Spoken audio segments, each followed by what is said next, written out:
Throughout history, there have been many castles where deep underground prisoners found themselves locked up and incarcerated with little chance of survival and escape. These dungeons often had torture administered inside of them, and the fact they were deep underground meant that the screams of the victims could not be heard at all. Even inside of the Tower of London, there was torture administered inside the oldest part of the fortress.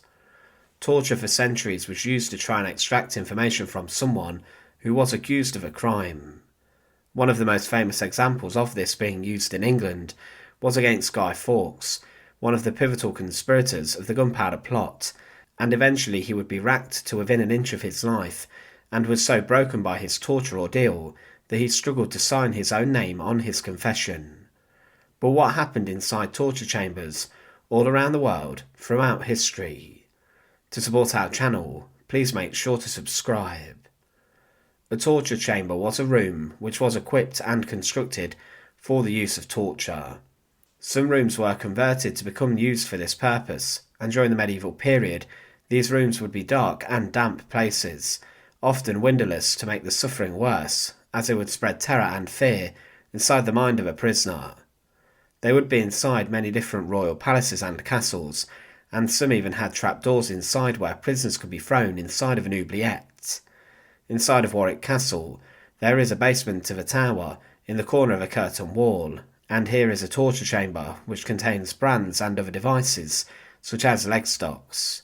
But there is also in the corner a grate covering an oubliette, a tiny dungeon in itself, where prisoners were thrown in and they could not escape. This oubliette was harrowing. Prisoners would be forgotten, and there was no chance of escape, and the only way out was death. Often the skeletal remains of the person who was held in there before would still be inside this oubliette dungeon. Sometimes guards found that just taking a prisoner into a chamber used for torture would be enough to coerce a confession from them.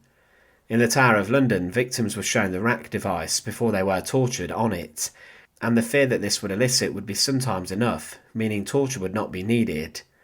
Often inside these dungeons, torture would be lighter to begin with, and it would get rougher and more serious as the ordeal continued. Often the manacles were used to begin, and then more ruthless methods could be used if no confession would be made.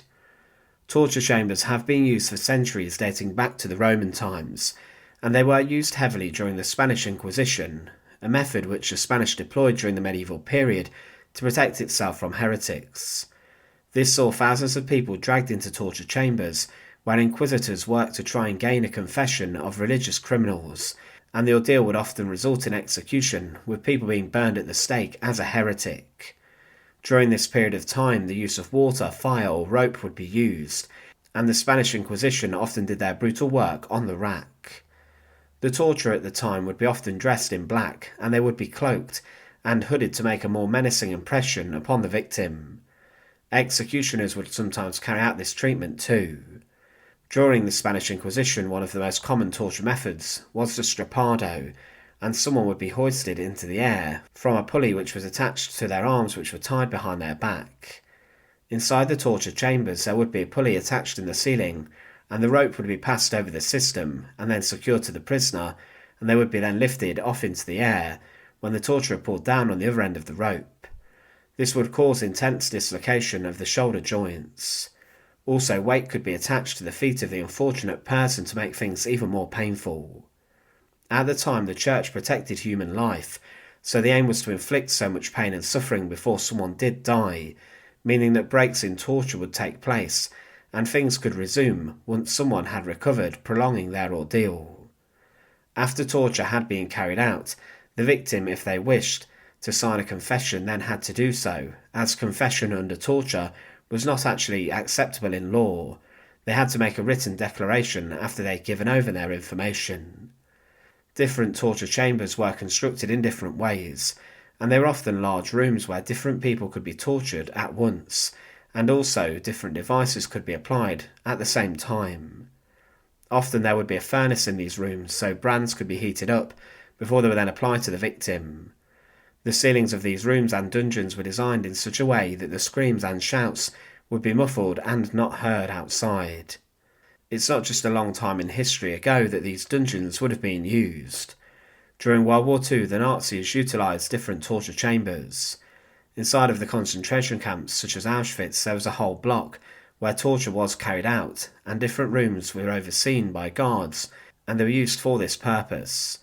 One brutal guard in particular, Wilhelm Berger, was known for inventing his own torture device known as the Berger swing, and someone would be hoisted into the air after being pushed and secured to a pole, and then a number of guards would pulverise the victim with sticks, clubs and other weapons. Under different dictatorships there have also been dungeons used for torture. In Chile, under Pinochet's regime, there were locker rooms which were converted to be used for this brutal treatment. The Americans have also often been accused of using black sites, where enhanced interrogations, shall we say, take place. Torture in some countries and lands is still used today as a way of extracting information and intelligence from a high-value prisoner. It is used normally as a last resort, but it does symbolise the brutality of a leader, monarch or regime. Thanks for watching.